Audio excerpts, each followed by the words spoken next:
Bonjour à toutes et à tous, c'est Charles et Tony pour electrogène.fr. Alors là, nous sommes chez LG qui, après de nombreuses fuites, vient enfin de présenter son G4. Rapidement, au niveau des spécificités, nous avons un écran 5,5 pouces en WQHD, légèrement incurvé mais beaucoup moins que l'écran du G Flex 2.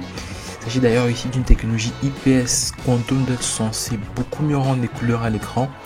À l'intérieur, un Snapdragon 808, donc du 64 bits avec 6 cœurs. 3 Go de RAM, 32 Go de ROM, extensible jusqu'à 128 Go. À l'avant, une caméra de 8 mégapixels, à l'arrière, un capteur de 16 mégapixels avec une ouverture jusqu'à f1.8. Une batterie de 3000 mAh amovible.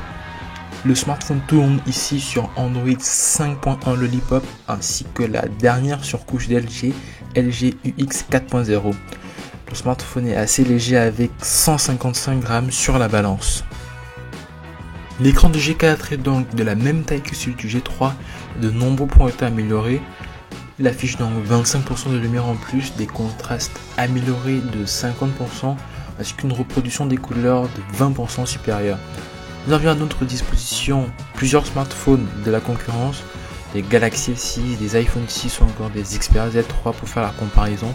Et le moins que l'on puisse dire, c'est que l'écran du G4 s'en sort très bien, notamment en termes de rendu des couleurs, de profondeur des noirs pour un écran IPS. On peut dire que le G4 fait ici du très beau rendu.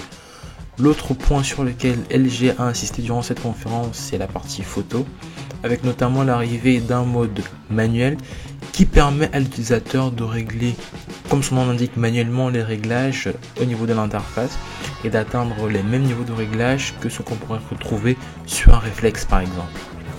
Vous avez ainsi aisément accès à la modification de l'ISO, de la vitesse d'obturation ou encore de la balance des blancs.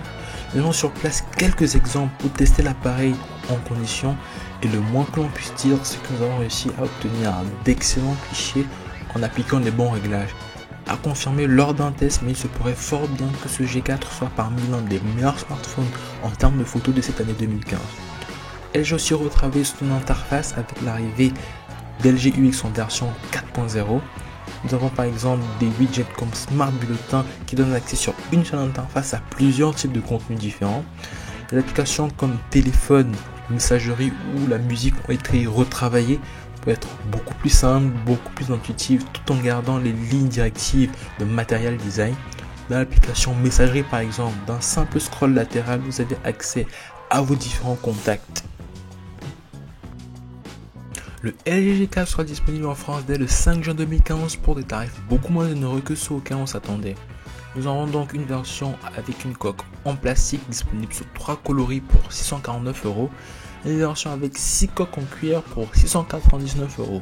Nous avions notre G Flex 2 en main pour effectuer une rapide comparaison entre les deux appareils, et le moins que l'on puisse dire, c'est que l'écran un peu moins incurvé mais beaucoup mieux défini du G4 fait clairement la différence. Sachant que la seule partie qui a été clairement améliorée par LG est celle de la photo, la question est de savoir est-ce que ce G4 a un intérêt pour un utilisateur venant du G3 ?